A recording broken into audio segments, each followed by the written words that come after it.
Vážené dámy, vážení páni, dovolte mi, aby som úvodom pre prípravu kongresu, ktorý nás napadol a bol v duchu samotného vedeckého badania a vedeckým badaním, aby cez znalostnú ekonomiku a znalostnú vedu sa dopracovali ku kvalitneniu zdravia všetkých obyvateľov celého sveta. Teda jedným motom tohto kongresu by mal byť vedou, múdrosťou, zdravím za priateľstvo celého sveta. Som človek, ktorý prežil viac ako pol storočia 20. storočia. Je ale začiatok 21. storočia nás privádza k obrovskému rozmachu vedy, techniky, biotechnológie, biomedicíny a ostatných disciplín, ktoré sa inkorporujú postupne do samotnej medicíny, ale ich cieľom je pomôcť človeku tak, ako sa patrí počas celého života za skvalitnenie, ale aj využívanie svojho voľného času, preto aby mohol naberať sily a slúžiť zdravotník pre všetkých obyvateľov jednotlivých štátov. Isté je, že za toto obdobie, ktoré som ja prežil, sme dosiahli v medicíne obrovské výsledky. Od samotnej genetiky, počnúť cez cytologické, imunohistochemické, nukleárne medicínske vedomosti, využívajúc pre diagnostiku, ale aj biotechnologické postupy, využívajúc možnosti vyrobenia tkanív a vyrobenia materiálov, ktoré môžu byť v rámci regenerácie medicíny, v rámci renovácie organizmu, respektíve v rámci rekonštrukčných možností. Diagnostické metodiky sú obrovskou pomockou preto, aby sme mohli svoju činnosť rozvíjať. Isté je, že 21. storočie nás všetkých postihlo, tých, ktorí sa vedou zapodievali nejakou neistotou pre svoje činnosti.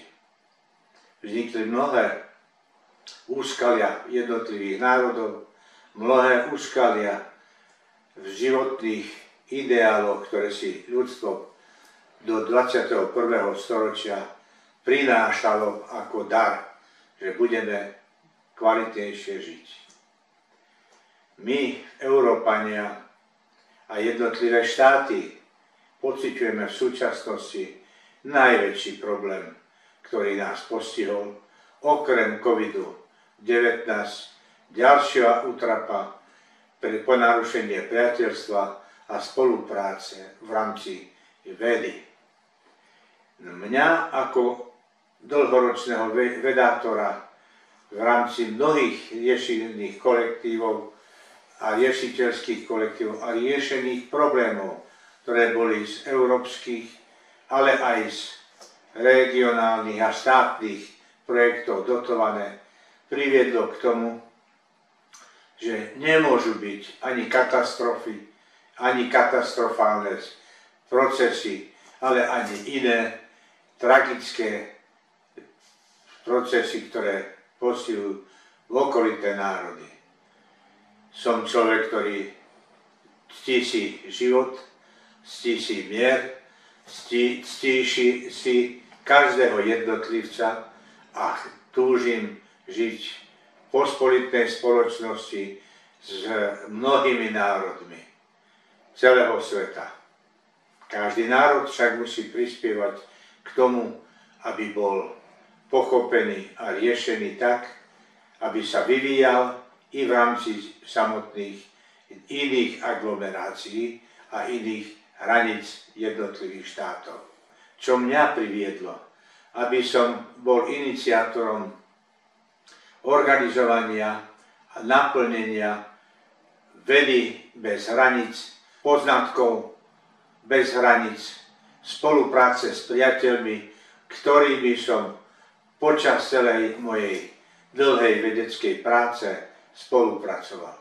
Či sú tu národy z západného regiónu, alebo západnej časti sveta, alebo východnej, severnej a južnej. Veď som človek, ktorý stážoval na mnohých pracoviskách sveta a prednášal a publikoval vo viac ako 27 krajinách sveta.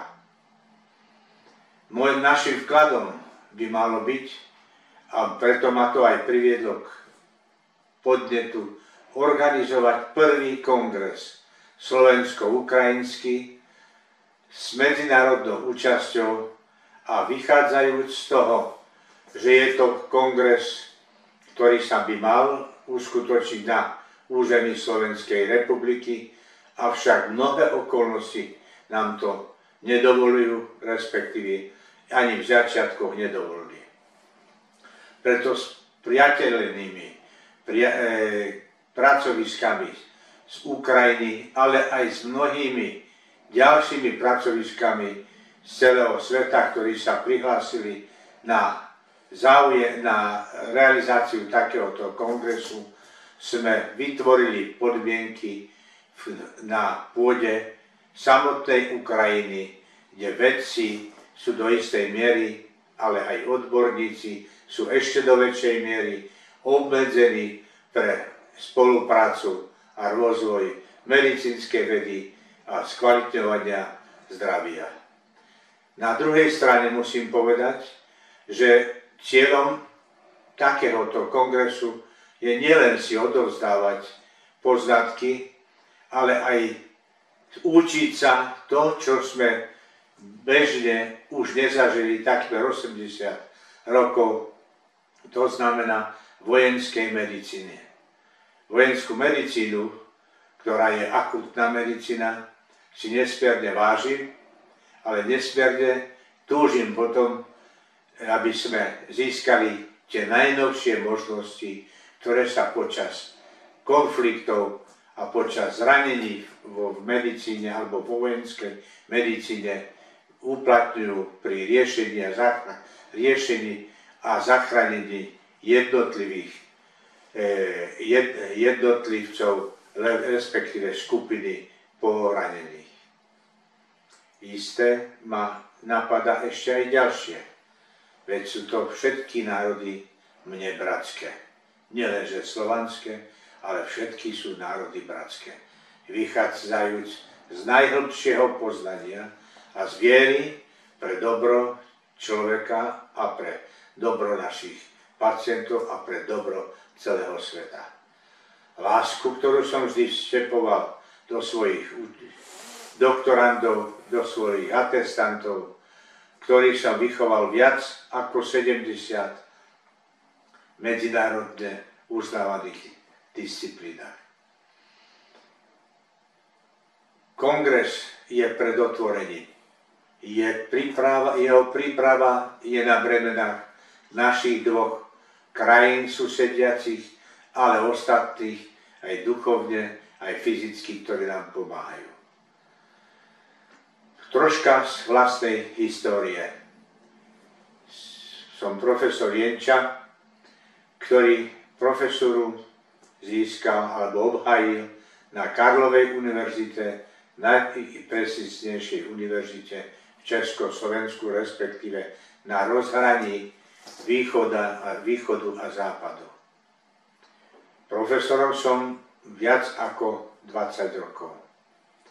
Opravňuje ma povedať si niektoré skúsenosti, ktoré v súčasnosti vedú a mali by nás viesť k tomu, aby sme úzko spolupracovali i po vzdelanostnej stránke, vedeckej stránke, odbornej stránke, špecializačnej a samozrejme duchovnej stránke predsa sme tí, ktorí chcú mať dišputu vysokoškolského charakteru s klasickým poznaním a s modernými prvkami, vzdelanostnými a s expresívnymi a precíznymi vedomosťami založených na Basic of Medicine.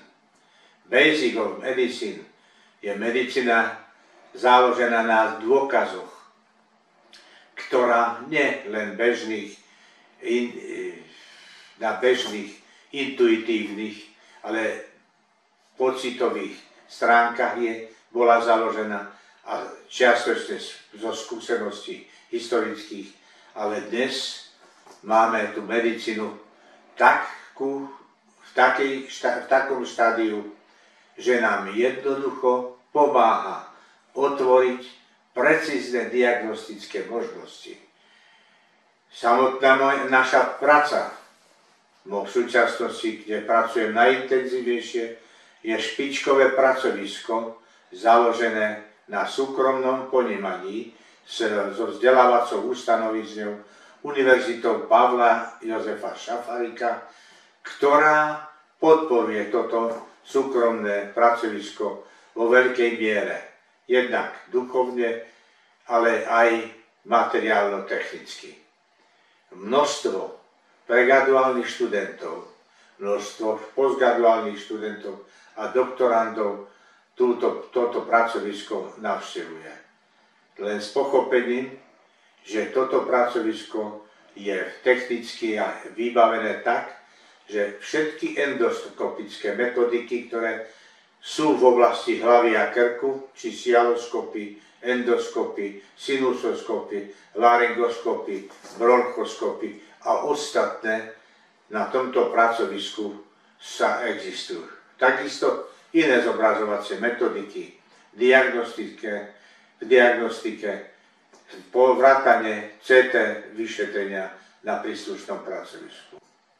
Príslušné pracovisko má jedinečnú preferenciu, je blízko centra Univerzity Pavla Jozefa Šafárika a jej lekárskej fakulty. Nachádza sa v centre druhého najväčšieho mesta Slovenskej republiky a má všetky najbližšie možnosti kontaktovať sa s vzdušnou, ale aj inou cestou do celého sveta. Toto pracovisko obsahuje špičkových pracovníkov, ktorí sa aj venujú samotnej vede základnej, priemyselnej, ale aj klinickej vede. Dosahované výsledky sú publikované vo mnohých vedeckých prácach. Za posledné 3 roky máme uznané 3 patentované realizačné programy, ktoré boli patentované v Spojených štátoch amerických, v Kanade a v Európskej únie. Záverom chcem ale sa vrátiť ku kongresu, pretože kongres podľa hlasov a podľa nahlásení záujemcov má obrovský ohlas. A to nie len v našich krajinách, tu blízkych, ale v krajinách celého sveta. Množstvo pracovisk bude prihlásených na sledovanie tohoto kongresu tak, aby boli poznatky dané zreteľne a objektívne na doloženom materiáli. Slovenská republika a Ukrajinská republika a vedci Slovenskej republiky, vedci Ukrajinskej republiky sa spojili zachovať spoluprácu tak, ako to bolo po iné desiatky rokov, aby sme nadobudli ďalšie možnosti rozvoja. Verím, že kongres, ktorý je pripravený na zodpovednom mieste, všetci, ktorí sa fyzicky zúčastnia na kongrese, budú mať istú, určitú ochranu, aby nerušene mohli prežívať vedecké poznanie a prezentácie vedeckých výsledkov počas celého kongresu. Verím, že začiatok, ktorý sa bude začínať 3. decembra schádzaním sa na kongrese v príslušnom hoteli a 4. ráno po prezentácii bude úspešne započatý. Za Slovenskú republiku sa prihlásili ako gestori, respektíve spoluorganizátori a predseda parlamentu, doktor medicíny Richard Raši, PhD, ďalší minister zdravotníctva Slovenskej republiky Kamil Šaško a mnohí iní významní činitelia, ktorí budú napojení počas celého kongresu, aby zdali nám úctu a podporu. Verím, že aj my všetci, ktorí tam budeme to prežívať s úctou, láskou a s porozumením pre konanie kongresu. Ďakujem. Zvlášť chcem pozdraviť pána profesora Kopčeka, hlavného odborníka pre maxilofaciálnu chirurgiu Ukrajiny. Ja taktiež som. A mnohých zvlášť chcem pozdraviť hlavného odborníka pre čelusto-liceovú chirurgiu Ukrajiny v európskych ponímaniach maxilofaciálnu chirurgiu.